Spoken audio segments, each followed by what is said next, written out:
Welcome to the 90th most popular podcast in the universe. This is the Cameron Adair podcast with me, Cameron Adair. This recording of Dante's Inferno was made in January 2020 on Sunset Boulevard in Los Angeles. I divided it into 4 parts to make it easier to listen to in podcast form. Part 1 is Canti 1 through 11, the first 6 circles. Part 2 is Canti 12 through 17, the 3 rings of the 7th circle. Part 3, 18 through 31, the 8th circle, Blvd. And Part 4, 32 through 34, the 9th circle, Cositus. The more noteworthy stanzas I did my best to read first in Italian, then in English, and most of the pronunciation as it would have been in Italian. So let this be a disclosure of my pronunciation that is not perfect. And here's part 1. The Divine Comedy by Dante Alighieri. Canto I. Inferno. Read by Cameron Adair. Canto I. Nel mezzo del cammin di nostra vita, mi ritrovai per una selva scura, che la diritta via era smarrita. In the middle of the journey of our life, I came to myself in a dark wood, for the straight way was lost. Ah, how hard a thing it is to say what that wood was, so savage and harsh and strong that the thought of it renews my fear. It's so bitter that death is little more so. But to treat of the good that I found there, I will tell of the other things I saw. I cannot really say how I entered there, so full of sleep was I at the point when I abandoned the true way.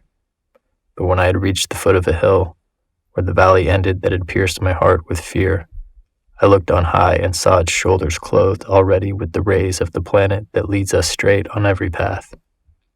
Then was the fear a little quieted that in the lake of my heart had lasted through the night, I passed with so much anguish, and like one with laboring breath, come forth out of the deep onto the shore, who turns back to the perilous water and stares, so my spirit, still fleeing, turned back to gaze again at the pass that has never yet left anyone alive.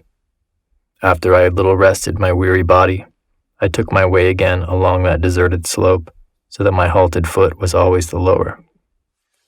And behold, almost at the beginning of the steep, a leopard, light and very swift, covered with spotted fur. And it did not depart from before my face, but rather so impeded my way that I was at several turns turned to go back. The time was the beginning of the morning, and the sun was mounting up with those stars that were with it when God's love first set those lovely things in motion. So that I took reason to have good hope of that beast with its gaily painted hide, from the hour of the morning and the sweet season, but not so that I did not fear the sight of a lion that appeared to me. He appeared to be coming against me with his head high and with raging hunger, so that the air appeared to tremble at him.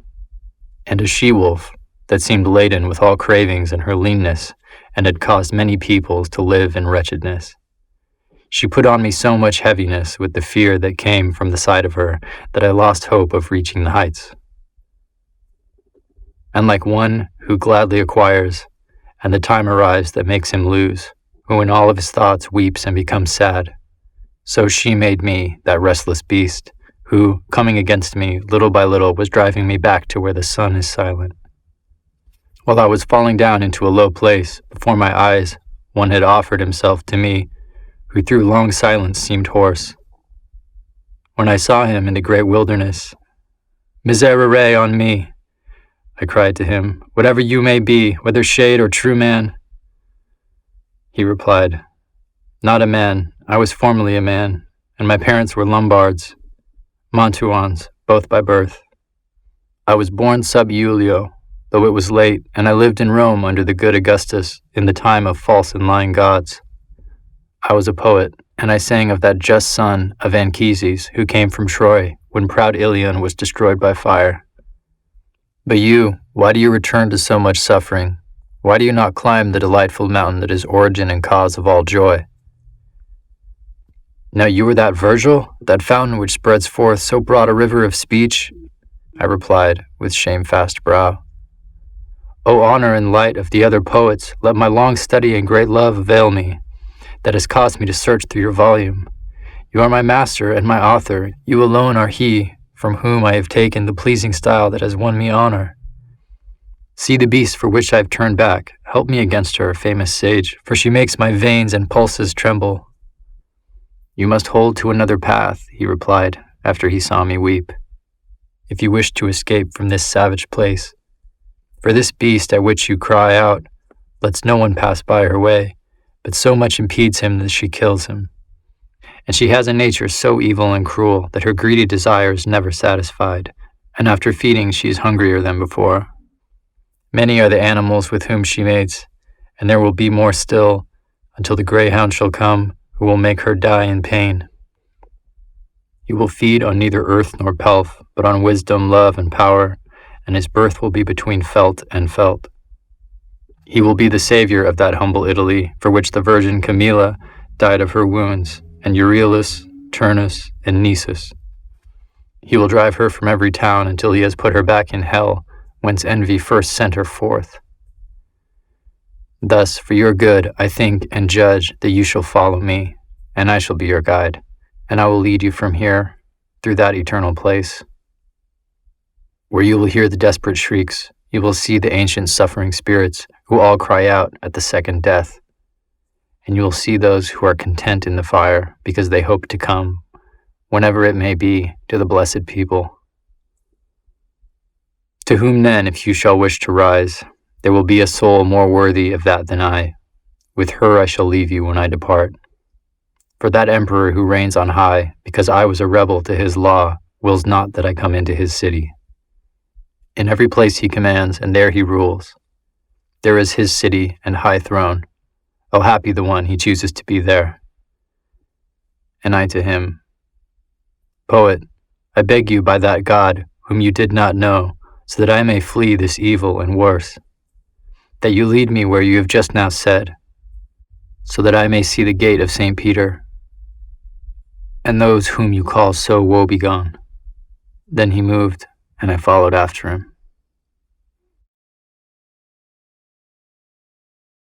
Canto II.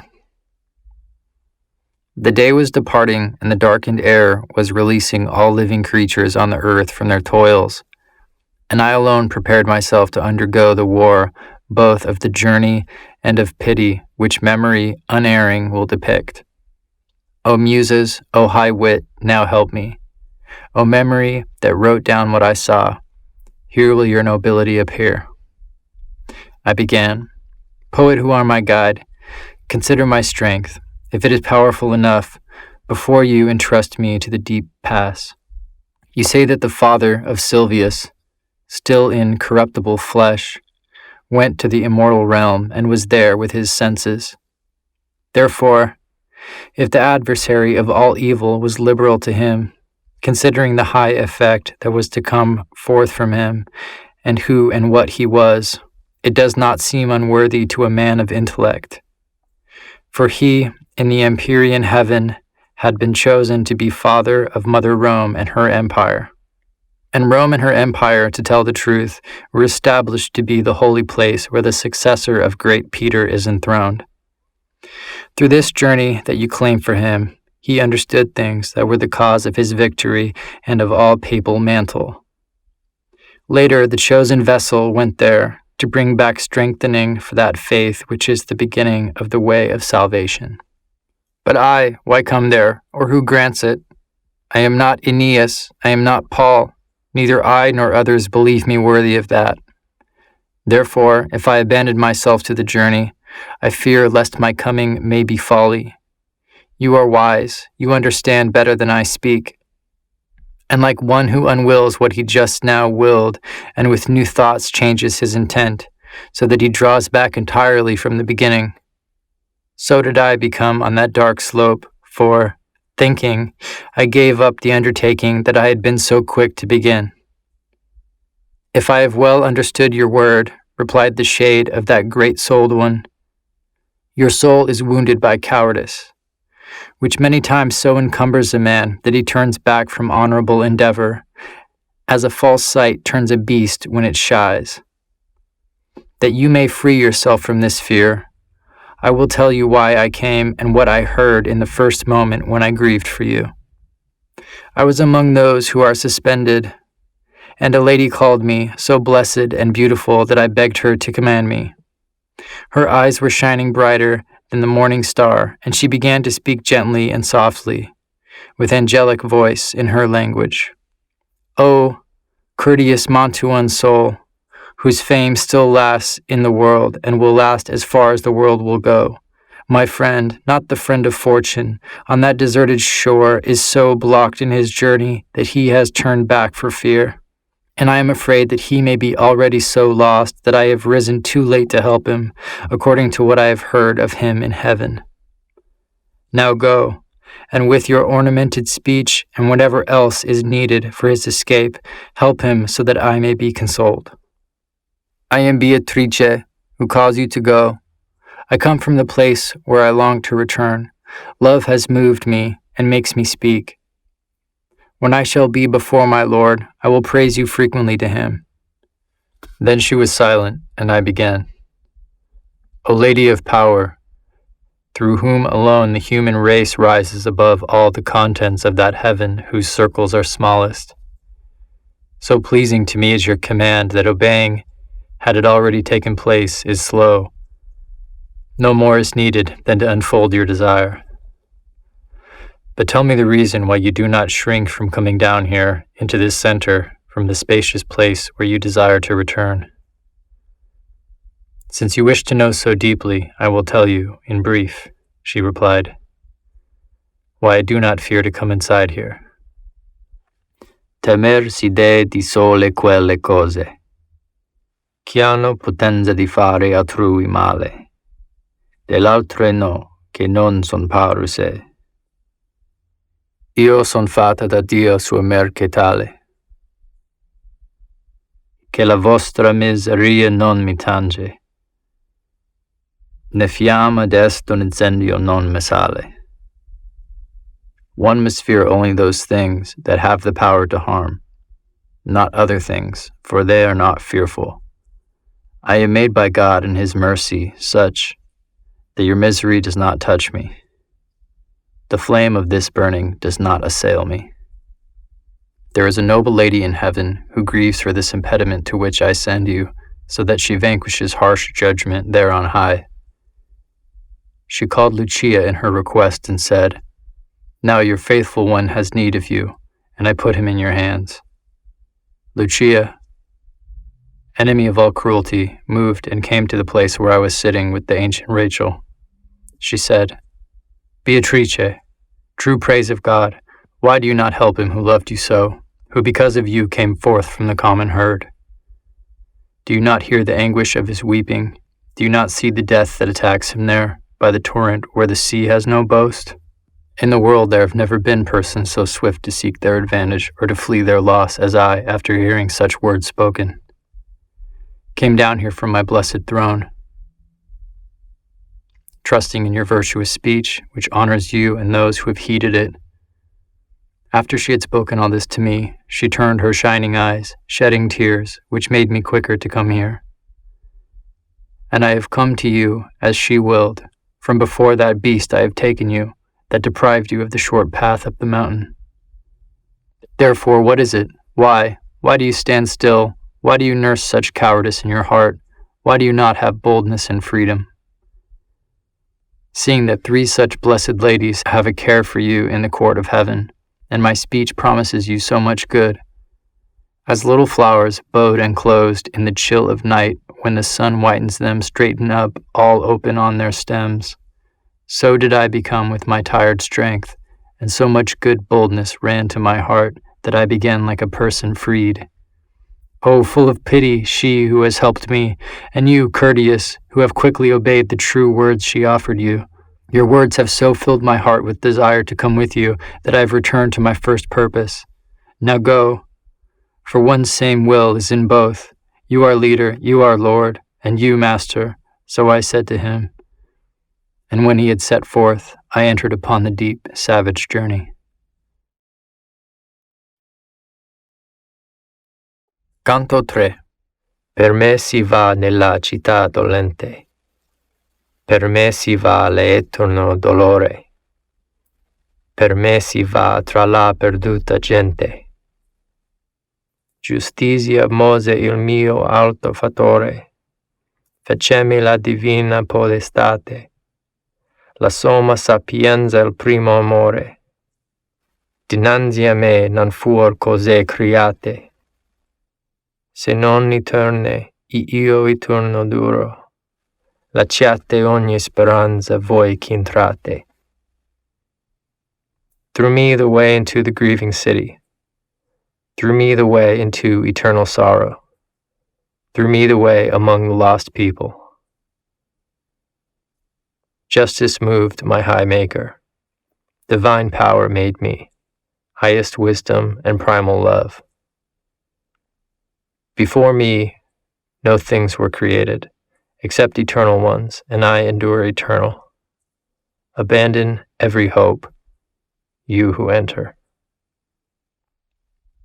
These words I saw written with dark color above a gate, and I said, Master, their sense is hard for me, and he to me like one alert. Here one must abandon every suspicion, every cowardice must die here. We have come to the place where I told you will see the grieving peoples who have lost the good of the intellect. And, putting his hand on mine with a cheerful glance from which I drew strength, he introduced me into the secret things. There sighs, weeping, loud wailing resounded through the starless air, for which at the outset I shed tears. Strange languages, horrible tongues, words of pain, accents of anger, voices loud and hoarse, and sounds of blows with them, made a tumult that turns forever in the air darkened without time, like the sand when a whirlwind blows. And I, my head girt with horror, said, Master, what is this I hear? And what people is this who seems so overcome by grief? And he to me, This wretched measure is kept by the miserable souls who lived without infamy and without praise. They are mixed with that cowardly chorus of angels who were not rebels, yet were not faithful to God, but were for themselves. The heavens reject them so as not to be less beautiful, nor does deep hell receive them, for the wicked would have some glory from them. And I, Master, what is so grievous that it makes them lament so loudly? He replied, I will tell you very briefly. They have no hope of death, and their blind life is so base that they are envious of every other fate. The world permits no fame of them to exist. Mercy and justice alike disdain them. Let us not speak of them, but look and pass on. When I looked again, I saw a flag running in circles so rapidly that it seemed to scorn all pause. And after it there came so long a train of people that I would not have believed death had undone so many. After I had recognized several, I saw and knew a shade of him who, in his cowardice, made the great refusal. Immediately I understood and was certain that this was the sect of cowards, displeasing both to God and to his enemies. These wretches, who never were alive, were naked and much tormented by large flies and wasps that were there. These streaked their faces with blood, which, mixed with tears, at their feet was gathered up by disgusting worms. And when I gazed beyond them, I saw people on the bank of a great river, so I said, Master, now grant that I may know who those are, and what disposition makes them seem so ready to cross over, as I can discern in spite of the weak light. And he to me, These things will be made known to you when we stay our steps on the gloomy shore of Acheron. Then, with eyes shamefast and cast down, afraid that my speaking might displease him, I refrained from speech until we reached the river. And behold, coming toward us in a boat, an old man, white with the hairs of age, crying, Woe to you, wicked souls! Never hope to see the sky. I come to lead you to the other shore, to the eternal shadows, to heat and freezing. And you who are over there, living soul, separate yourself from these here who are dead. But when he saw that I did not leave, he said, By another way, through other ports will you come to shore, not by crossing here. A lighter vessel must carry you, and my leader to him. Charon, do not torture yourself with anger. Vosi cosi cola dove si puate, ciò che si vuole e più non dimandare. This is willed where what is willed can be done, so ask no more. Then were quiet the woolly jowls of the pilot of the livid swamp. Around his eyes he had wheels of flame. But those weary, naked souls changed color and gnashed their teeth as soon as they heard his harsh words. They cursed God and their parents, the human race, and the place and the time and the seed of their sowing and of their birth. Then all of them together, weeping loudly, drew near the evil shore that awaits each one who does not fear God. Charon, the demon, with eyes like glowing coals, making signs to them, gathers them all in. He beats with his oar whoever lingers. As in autumn, the leaves remove themselves one after the other until the branch sees all its raiment on the ground. So the evil seed of Adam throw themselves from that shore one by one, when beckoned to, each like a falcon to its lure. Thus they go off across the dark waves, and before they have disembarked over there, over here again a new flock gathers. My son, said my courteous master, those who die in God's anger all come together here from every land, and they are ready to cross over the river. Che la divina giustizia li sprona, sicché le tema si volve in disio. For God's justice so spurs them that fear turns to desire. No good soul ever passes this way, and so, if Charon complains of you, you can well understand what his words mean. As he finished, the dark landscape trembled so violently that in terror my memory bathes me again with sweat. The tearful earth gave forth a wind that flashed with a crimson light which overcame all feeling in me, and I fell like one whom sleep is taking. Canto IV. Breaking the deep sleep within my head, a heavy thunderclap made me shake myself like one forcibly awakened, and I turned my rested eye about, standing erect, and gazed fixedly to know the place where I might be. In truth, I found myself on the brink of the sorrowful valley of the abyss, which gathers in the thundering of infinite woes. Dark and deep it was, and so clouded, that though I probed with my sight to the bottom, I discerned nothing there. Now let us descend down here into the blind world, began the poet, all pale. I will be first, and you will be second. And I, who had perceived his color, said, how can I come, if you are afraid, who, when I have fears, have ever brought me strength? And he to me, the suffering of the peoples who are here below paints on my face that pity which you perceive as fear. Let us go, for the long way urges us. So he put himself, and so he made me enter into the first circle girding the abyss. Here, as far as could be heard, there was no weeping except of sighs which caused the eternal air to tremble. These resulted from grief without torture, felt by the crowds, which were many and large, of infants and of women and of men. My good master to me, you do not ask what spirits are these you see. Now I wish you to know, before you walk further, that they did not sin, and if they have merits, it is not enough, because they did not receive baptism, which is the gateway to the faith that you believe. And if they lived before Christianity, they did not adore God as was needful, and of this kind am I myself. Because of such defects, not for any other wickedness, we are lost, and only so far harmed that without hope we live in desire. Great sorrow seized my heart when I understood him, because I knew that people of great worth were suspended in that limbo. Tell me, my master, tell me, Lord, I began, wishing to be assured of that faith which overcomes all error.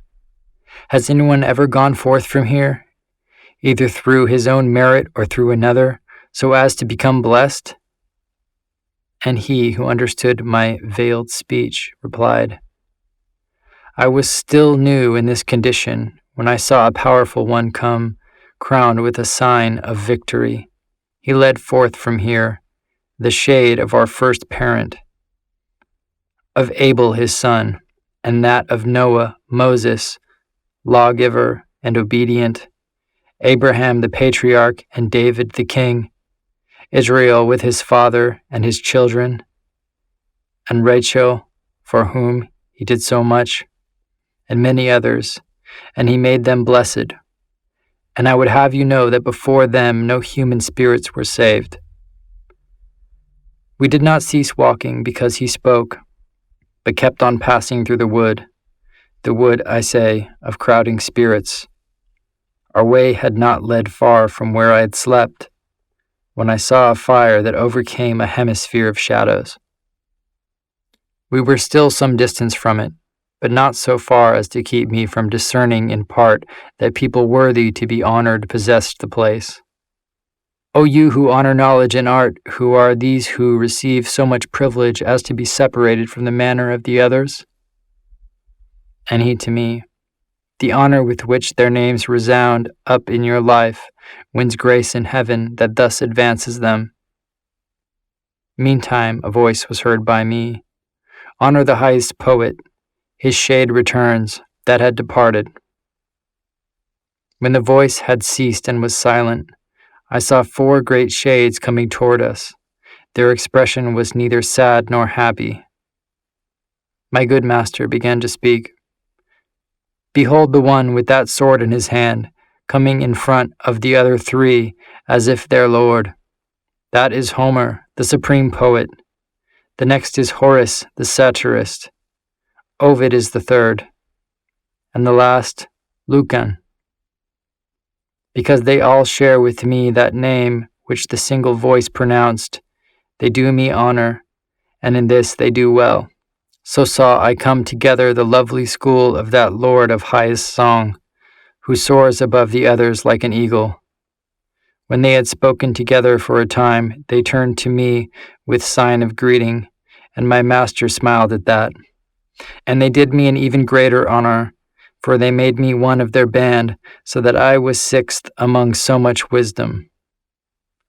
Thus we went as far as the light, speaking things of which it is good to be silent now, as it was good to speak of them there where I was. We came to the foot of a noble castle, 7 times encircled by high walls, defended all around by a lovely little stream. This we passed over like solid ground. Through 7 gates I entered with these sages. We came into a meadow of fresh green. Here were people with slow, grave eyes and great authority in their countenances.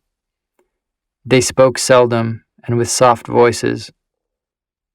Therefore we drew to one side, to a place open, bright, and high, whence all of them could be seen. There opposite, on the bright green grass, all the great spirits were shown to me, so that I am still exalted within myself at the sight. I saw Electra with many companions, among whom I recognized Hector and Aeneas, Caesar in armor with hawk-like eyes. I saw Camilla and Penthesilea. On the other side I saw King Latius, who was sitting with Lavinia his daughter. I saw the Brutus who drove Tarquin out, Lucretia, Julia, Marzia, and Cornelia, and alone to the side, Saladin. When I lifted my brow a little higher, I saw the master of those who know, sitting among a philosophical company. All gaze at him, all do him honor. There I saw Socrates and Plato. Standing closer to him, in front of the others, Democritus, who assigns the world to chance, Diogenes, Anaxagoras, Thales, Empedocles, Heraclitus, and Zeno. And I saw the good gatherer of qualities, Dioscorides I mean, and I saw Orpheus, Tullius and Linus, and Seneca the moralist, Euclid the geometer, and Ptolemy, Hippocrates, Avicenna, and Galen, Averroes, who made the great commentary. I cannot describe them all in full, because my long theme so drives me that often the word falls short of the fact. The company of 6 is reduced to 2. Along another way, my wise leader conducts me out of the quiet into the trembling air, and I came to a place where no light shines. Canto V. Thus I descended from the first circle down to the second, which encloses a smaller space, but so much more suffering that it goads the souls to shriek. There stands Minos, bristling and snarling. He examines the soul's guilt at the entrance. He judges and passes sentence by how he raps. I say that when the ill-born soul comes before him, it confesses all, and that connoisseur of sin sees what is its place in hell. He girds himself with his tail as many times as the levels he wills the soul to be sent down. Always many stand before him. Each goes in turn to judgment. They speak and hear and are cast into the deep. O you who come to the dolorous hospice, said Minos, when he saw me, leaving off the exercise of his great office. Beware how you enter, and to whom you entrust yourself. Be not deceived by the spacious entrance. And my leader to him, why still cry out? Do not impede his going, which is decreed. Volsi così cola dove si puote, ciò che si vuole e più non dimandare. This is willed where what is willed can be done, so ask no more. Now the grief-stricken notes begin to make themselves heard. Now I have come where much weeping assails me. I came into a place where all light is silent, that groans like the sea in a storm, when it is lashed by conflicting winds. The infernal whirlwind, which never rests, drives the spirits before its violence. Turning and shrieking, it tortures them. When they come before the landslide, there the shrieks, the wailing, the lamenting, there they curse God's power. I understood that to this torment were damned the carnal sinners, who subject their reason to their lust. And as their wings carry off the starlings in the cold season, in large full flocks, so does that breath carry the evil spirits. Here, there, down, up, no hope ever comforts them. Not of lessened suffering, much less of rest. And as the cranes go singing their lays, making a long line of themselves in the air, so I saw coming toward us, uttering cries, shades borne by the aforesaid violence. So I said, Master, who are those people whom the black wind so chastises? The first of those about whom you wish to learn, he said to me then, was empress over many languages. So broken was she to the vice of lust that in her laws she made licit whatever pleased, to lift from herself the blame she had incurred. She is Semiramis, of whom we read that she succeeded Ninus and was his wife. She ruled the lands the Sultan governs now. The next is she who killed herself for love and broke faith with the ashes of Sychaeus. Next is lustful Cleopatra. Behold Helen, who brought such evil times, and see the great Achilles, who battled against love at the end. Behold Paris, Tristan, and more than 1,000 shades he showed me, and named them, pointing, with love, parted from our life. After I had heard my teacher name the ancient ladies and knights, pity came upon me, and I was almost lost. I began, Poet, gladly would I speak with those two who go together and seem to be so light upon the wind. And he to me, You will see when they are closer to us, and then beg them by the love that drives them, and they will come. As soon as the wind bends them toward us, I sent forth my voice, O wearied souls, come speak with us, if another does not forbid it. As doves, called by their desire, with wings raised and steady, come to their sweet nest through the air, borne by their will, so did they emerge from the flock where Dido is. Coming to us through the cruel air, so compelling was my deep-felt cry. O gracious and benign living creature, who through the black air go visiting us who stained the world blood red. If the King of the universe were friendly, we would pray to him for your peace, since you have pity on our twisted pain. Of whatever it pleases you to hear and to speak, we will listen and speak to you, while the wind is quiet for us, as it is now. The city where I was born sits beside the shore where the Po descends to have peace with its followers. Love, which is swiftly kindled in the noble heart, seizes this one for the lovely person that was taken from me, and the manner still injures me. Love, which pardons no one loved from loving in return, seized me for his beauty so strongly that, as you see, it still does not abandon me. Amor conduce noi ad una morte. Love led us on to one death. Cana awaits him who extinguished our life. These words were born from them to us. When I understood those injured souls, I bent my face downward, and I held it down so long that the poet said, "What are you pondering?" When I replied, I began, "Alas, how many sweet thoughts, how much yearning led them to the grievous pass." Then I turned back to them and spoke, and I began, "Francesca, your sufferings made me sad and piteous to tears, but tell me, in the time of your sweet sighs, by what and how did love grant you to know your dangerous desires?" And she to me, "There is no greater pain than to remember the happy time in wretchedness, and this your teacher knows. But if you have so much desire to know the first root of our love, I will do as one who weeps and speaks. We were reading one day, for pleasure, of Lancelot, how love beset him. We were alone and without any suspicion.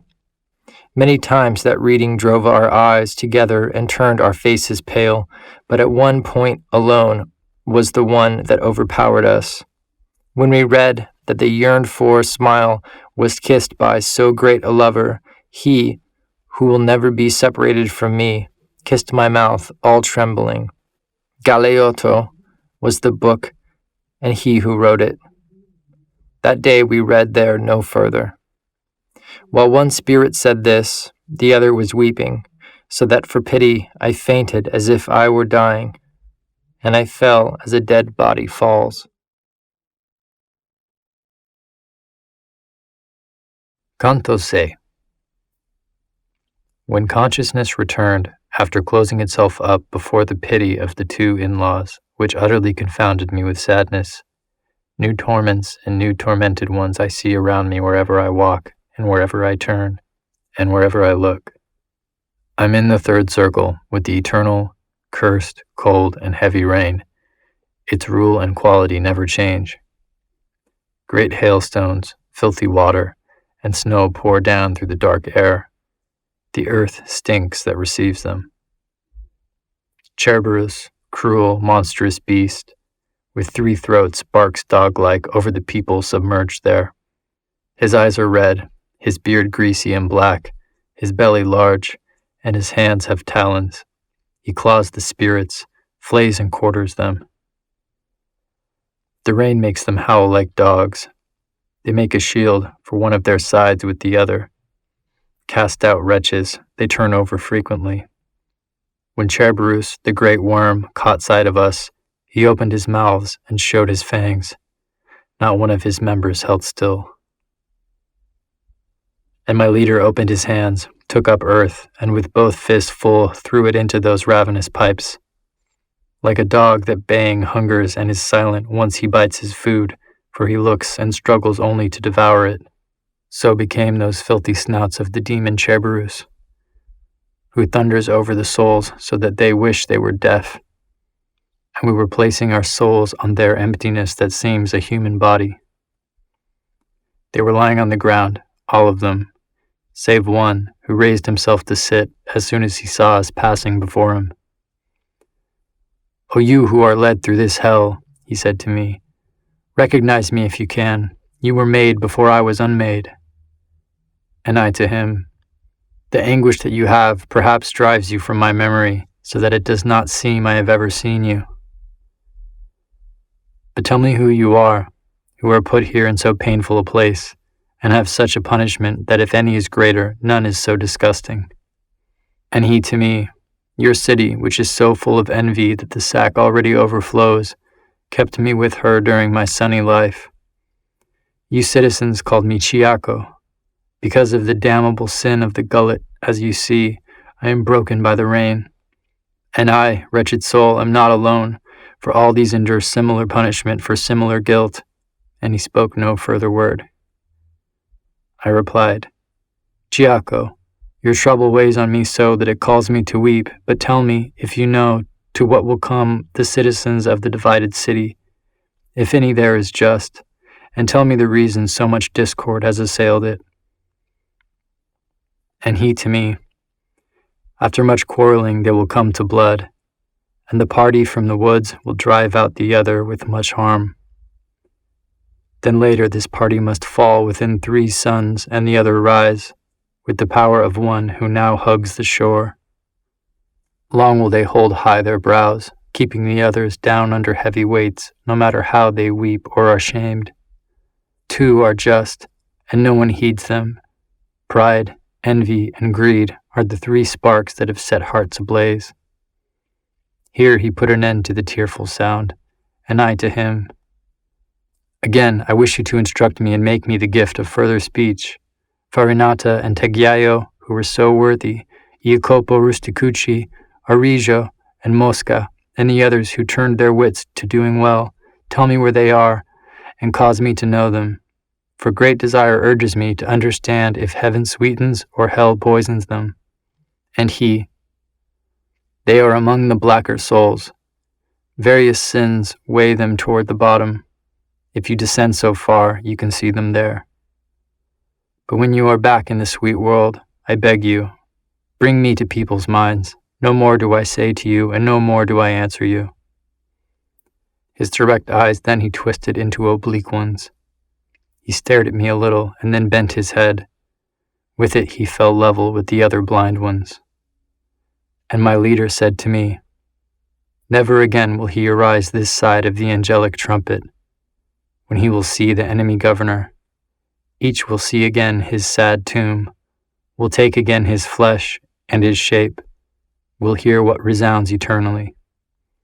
Thus we passed through a filthy mixture of shades and rain, with slow steps, touching somewhat on the future life.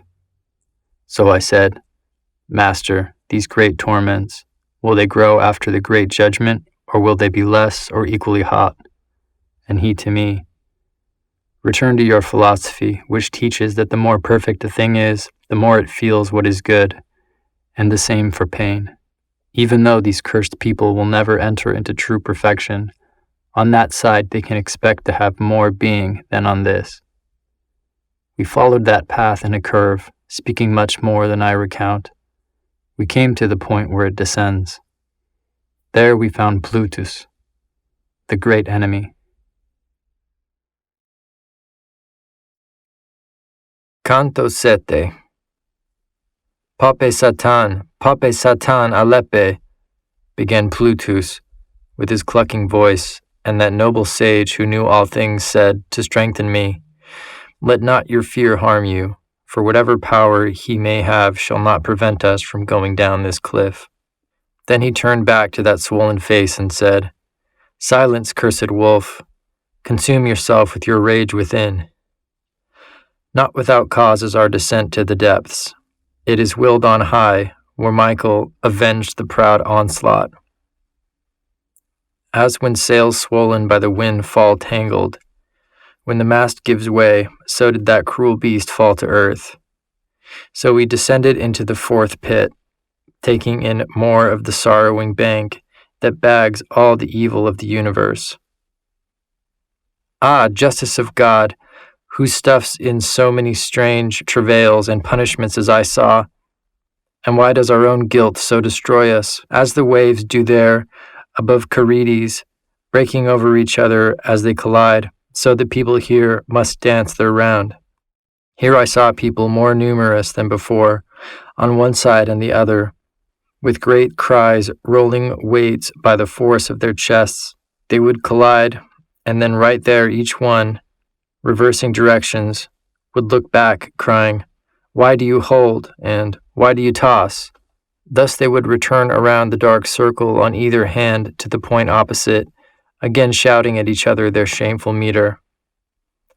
Then each would turn back, once he had arrived through his half-circle to the other jousting, and I, my heart almost pierced through, said, "Master, now explain to me what people this is, and if these tonsured ones to our left were all clerics."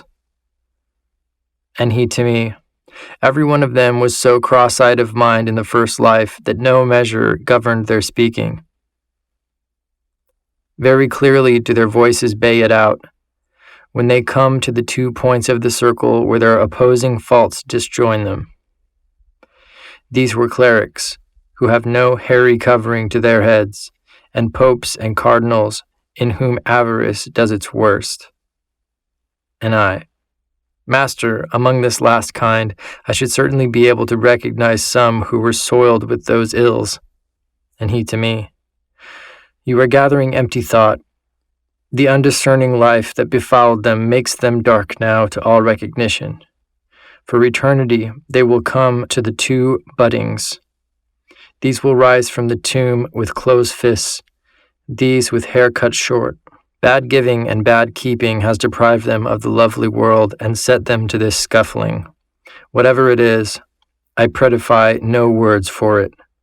Now you can see, my son, the brief mockery of the goods that are committed to fortune, for which the human race so squabbles. For all the gold that is under the moon, and that ever was, could not give rest to even one of these weary souls. My master," said I, "now tell me also, this fortune that you touch on here, what is it, that has the goods of the world so in its clutches?"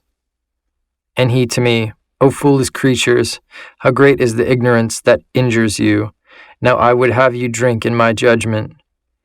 He whose wisdom transcends all things fashioned the heavens, and he gave them governs who see that every part shines to every other part, distributing the light equally.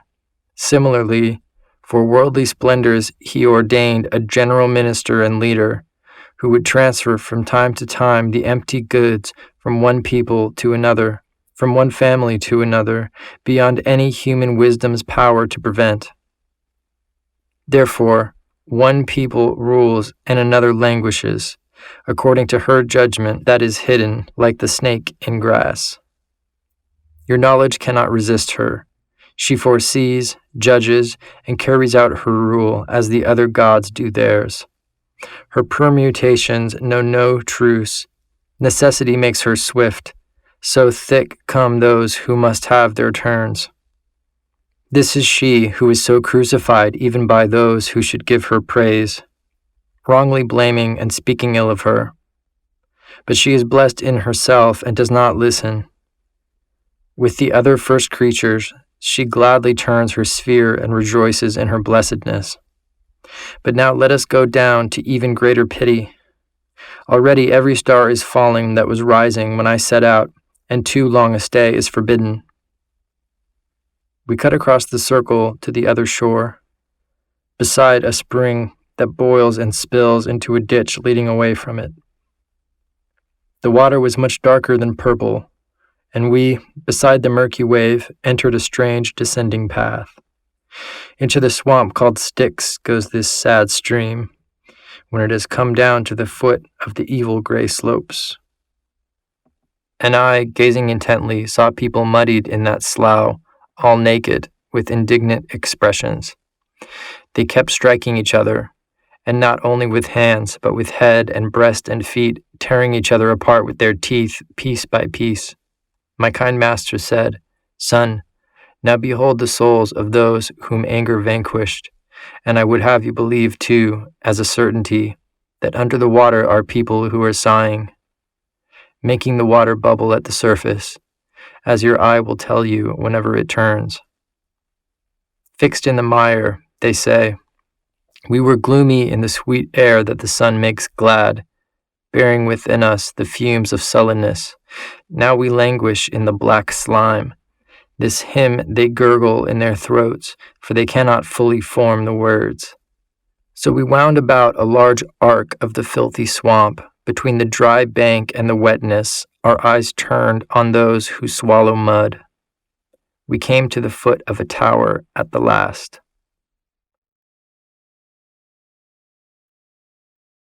Canto VIII. I say, continuing that well before we reached the foot of the high tower, our eyes went up to its summit, because of two small flames we saw placed there, and another replying from so far away that the eye could hardly seize it. And I turned toward the sea of all wisdom. I said, what does this one say, and what does that other fire answer, and who are those doing this? And he to me, over the slimy waves you can already make out what they are waiting for, if the fumes of the swamp do not hide it. A bowstring never propelled an arrow to fly through the air so swiftly as a little boat I saw come toward us that instant over the water, governed by a single oarsman, who was shouting, now you are caught, wicked soul. Flagus, Flagus, you are shouting uselessly, said my lord. This time you will have us no longer than passing over the bog. As one who hears of a great deception done to him and then mutters of it, so became Flagus in his contained anger. My leader stepped down into the boat and then had me enter after him, and only when I was aboard did it seem laden.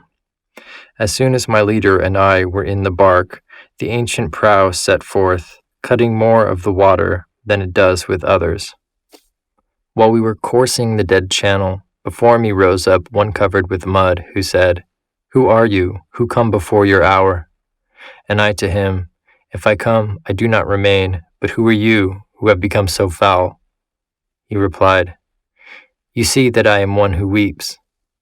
And I to him, with weeping and mourning, cursed spirit, now remain, for I recognize you, that you are filthy all over. He then stretched out toward the boat both his hands, but my master, alert, pushed him off, saying, away, over there with the other dogs. My neck then, with his arm, he embraced. He kissed my face and said, disdainful soul, blessed be she who was pregnant with you. In the world he was a person filled with pride. There is no act of goodness to adorn his memory. Therefore, his shade is so furious here.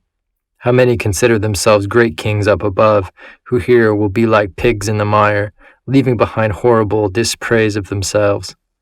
And I, master, much would I desire to see him ducked in this broth before we leave the lake.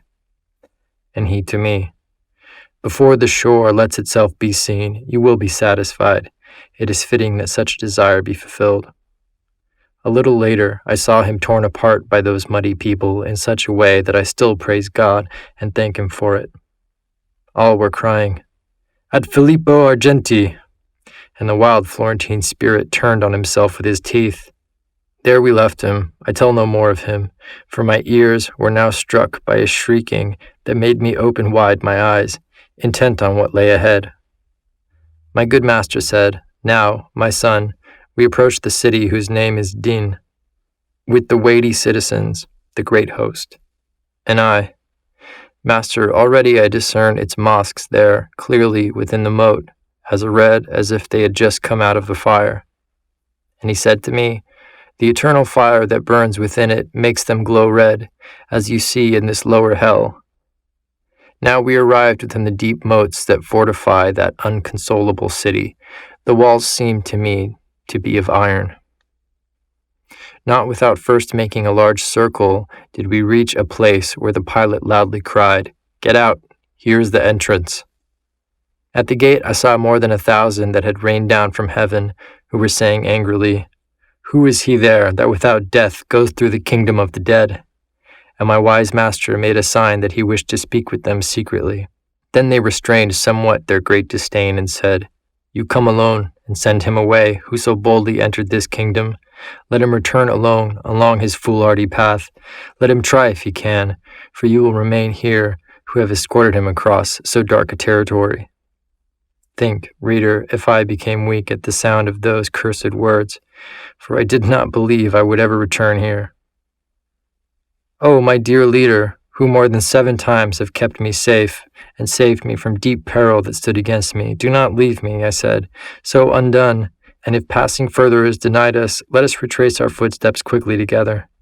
And that Lord who had led me there said, do not fear, for our passage no one can prevent. It is granted by such a one.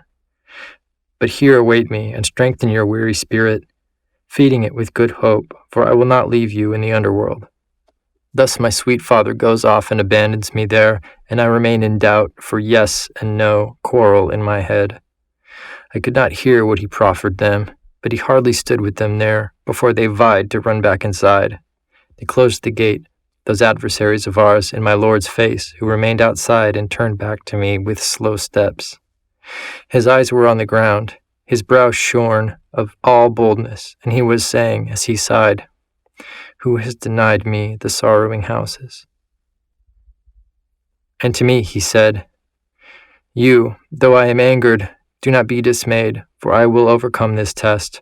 However, they scurry about inside to prevent it. This overweening of theirs is not new.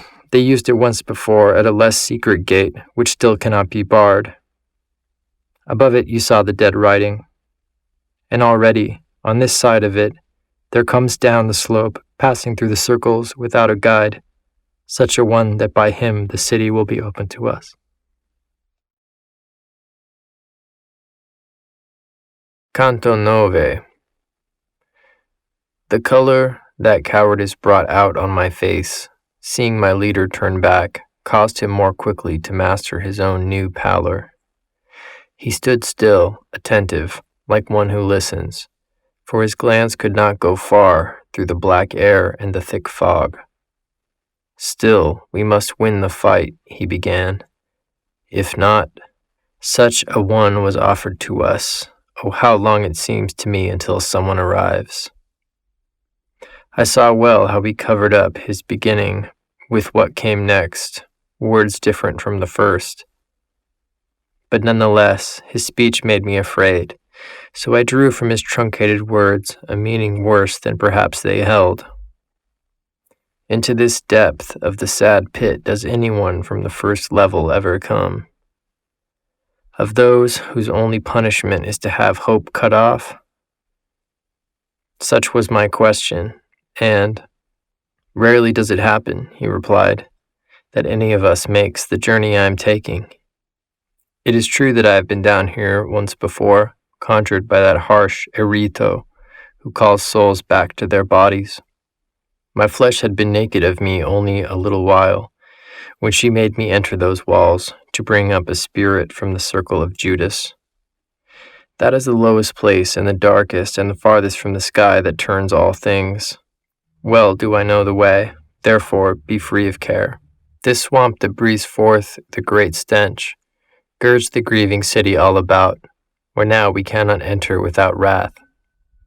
And he said more, but I do not remember it, for my eyes had made me all intent on the high tower with its glowing summit, where suddenly, in an instant, stood up 3 furies of hell, stained with blood, who had the limbs and gestures of women, and were girt with bright green water snakes.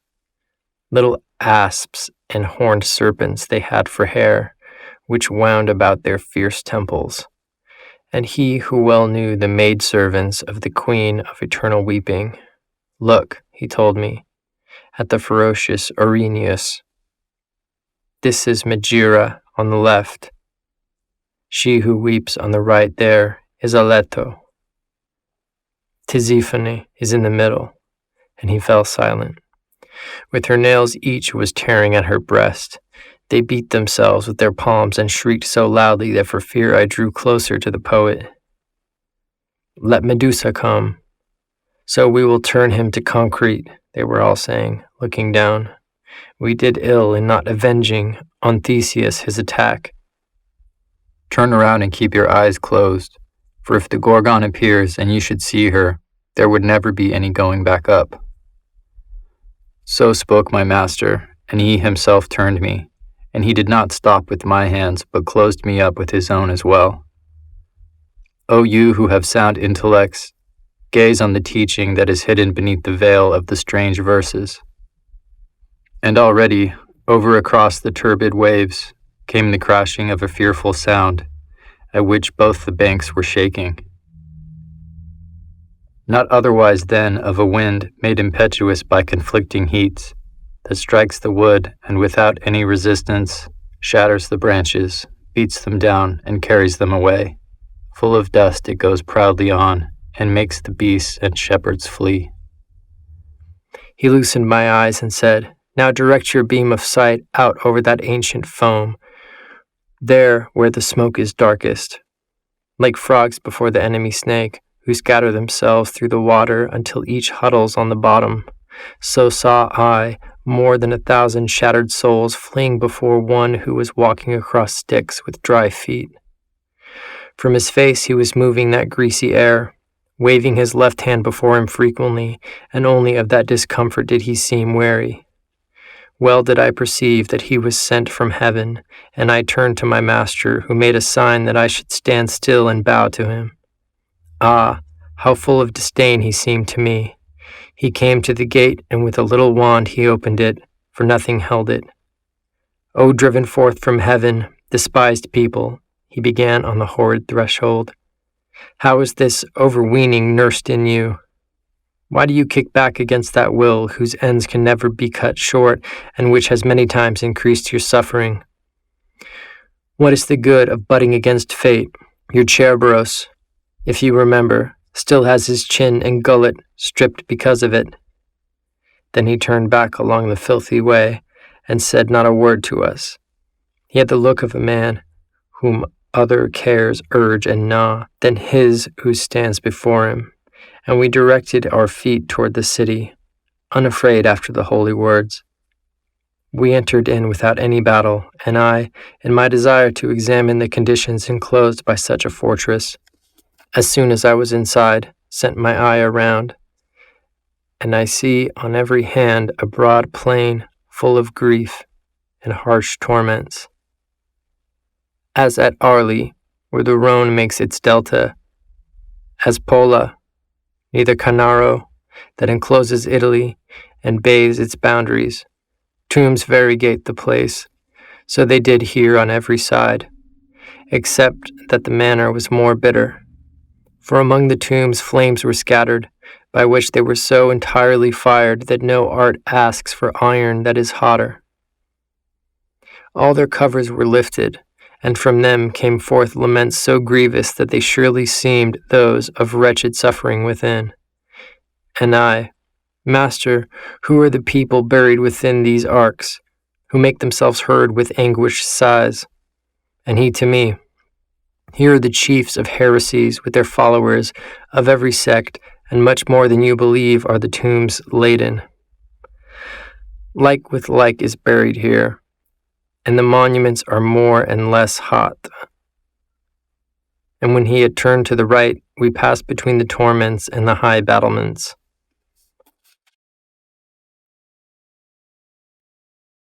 Canto X.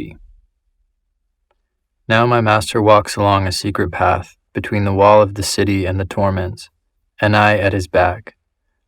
O highest power, who wheel me through the wicked circles as you please, I began, speak to me and satisfy my desires. The people who are lying in the sepulchres, could they be seen? For all the covers are lifted, and no one is standing guard.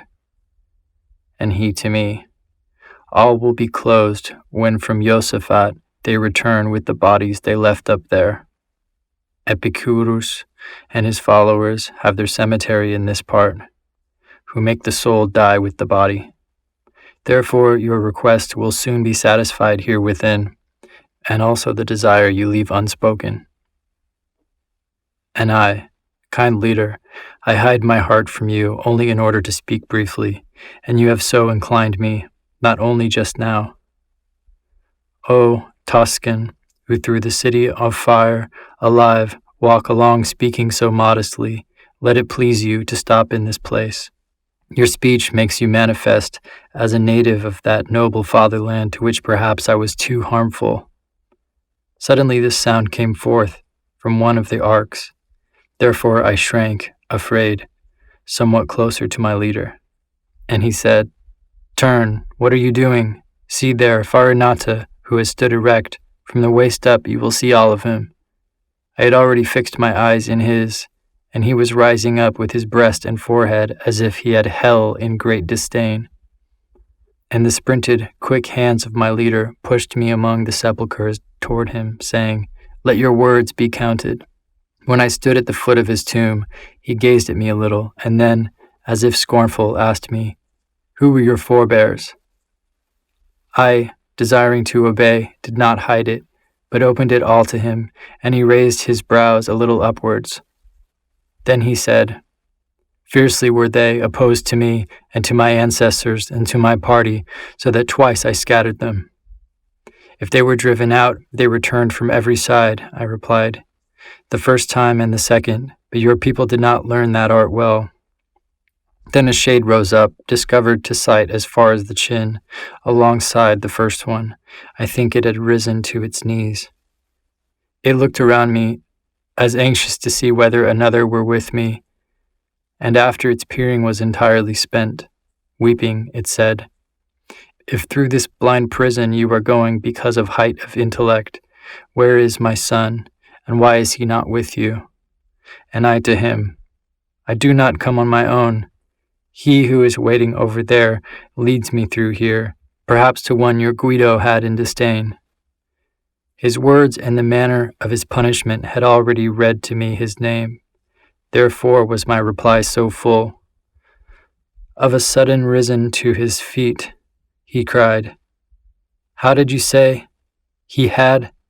Is he no longer alive? Does the sweet light no longer strike his eyes?" When he perceived a certain delay I made before replying, he fell back supine and appeared no more outside. But that other great-souled one, at whose request I had stopped, did not change his expression, nor move his neck, nor bend his side. But, resuming his earlier speech, "If they have learned that art badly," he said, "that torments me more than this bed. But not 50 times will be rekindled the face of the lady who reigns here, before you will know how much that art weighs. And as you hope ever to return to the sweet world, tell me, why is that people so cruel against mine in all its laws?" Therefore I to him, "The slaughter and the great loss that stained the Arbia red causes such orations to be made in our temple." After he had moved his head, sighing, "In that I was not alone," he said, "nor certainly without cause would I have moved with the others. But I alone, there where all others would have suffered Florence to be razed, was the one who defended her openly." "Ah, so many your seed at some time rest," I begged him. "Untie the knot that has entangled my judgment here. It seems that you see beforehand, if I hear well, what time will bring, but in the present have a different mode. We see, as does one in bad light, the things," he said, "that are distant from us. So much the highest leader still shines for us. When they approach or are present, our intellect is utterly empty, and if another does not bring news, we know nothing of your human state. Thus you can comprehend that our knowledge will be entirely dead from that point when the door of the future will be closed." Then, as if repentant of my fault, I said, "Now will you tell that fallen one his son is still joined with the living? And if, earlier, I was silent before replying, make him know that I did it because I was already thinking in the error that you have untied for me." And already my master was calling me back. Therefore, more hurriedly, I begged the spirit to tell me who was there with him. He told me, "Here with more than 1,000 I lie. Here within is the second Frederick, and the cardinal, and of the others I do not speak." Then he hid himself, and I turned my steps toward the ancient poet, thinking back on that speech which seemed hostile to me. He moved on, and then, walking, he said, "Why are you so dismayed?" And I answered his question fully. "Let your memory preserve what you have heard against you," that sage commanded me. "And now pay attention here," and he raised his finger. Quando sarai dinanzi al dolce raggio, di quella il cui bell'occhio tutto vede, da lei saprai di tua vita il viaggio. When you are before her sweet ray, whose lovely eye sees all, from her you will know the journey of your life. Then he moved his foot toward the left. We turned from the wall and walked toward the center, along a path that cut straight to a valley, whose stench was displeasing even up there. Canto XI. At the edge of a cliff, made by great rocks, broken in a circle, we came above a crueler crowding. And there, because of the horrible excess of stench cast up by the abyss, we moved back beside the lid of a great tomb, where I saw writing which said, "I hold Pope Anastasius, whom Photinus drew from the straight way. Our descent will have to be delayed, so that our sense can become a little accustomed to the evil smell, and then we can disregard it. So, my master, and I to him, find something to compensate, so that the time may not be lost." And he, "You see, I am considering it.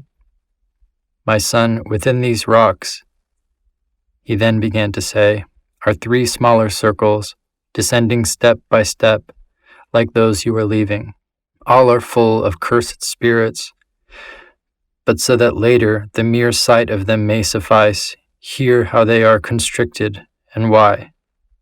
Of every malice gaining the hatred of heaven, injustice is the goal, and every such goal injures someone either with force or with fraud. But because fraud is an evil prosper to man, it is more displeasing to God, and therefore the fraudulent have a lower place, and greater pain assails them.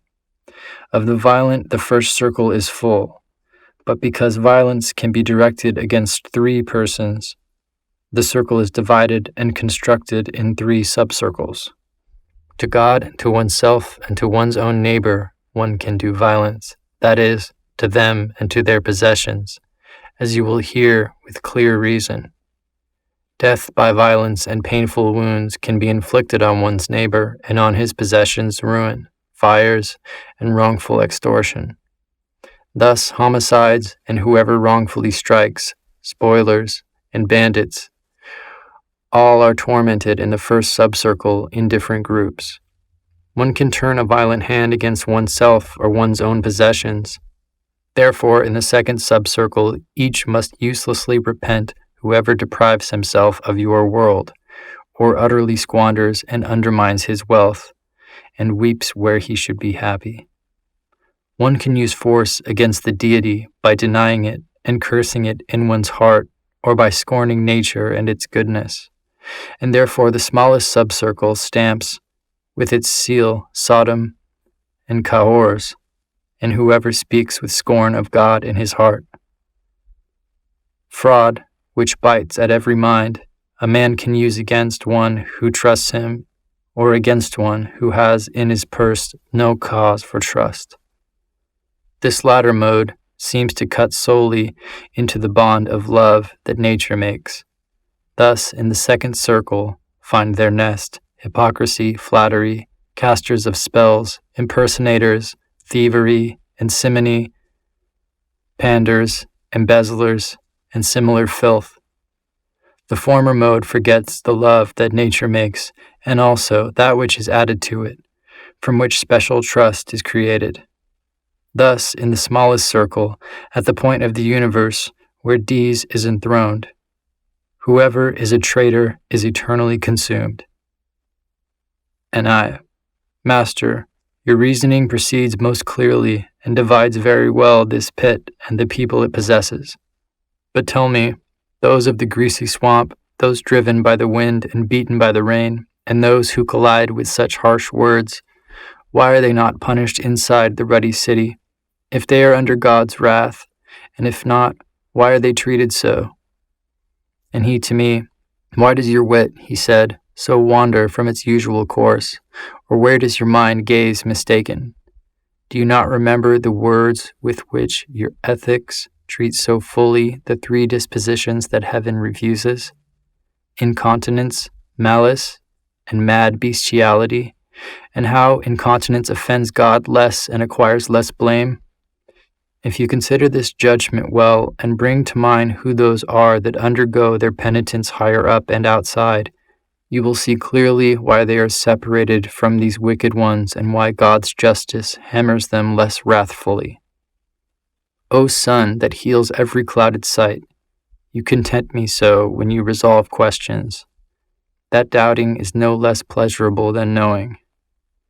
Turn back a little yet again, I said, to where you say that usury offends God's goodness, and unite that not.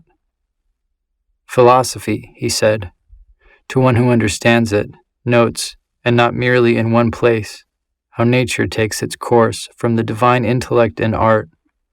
And if you take good note of your physics, you will see, after not many pages, that your art follows nature as much as it can, as a disciple follows the master, so that your art is almost God's grandchild. From these two, if you bring to mind the beginning of Genesis, we must draw our life and advance our people.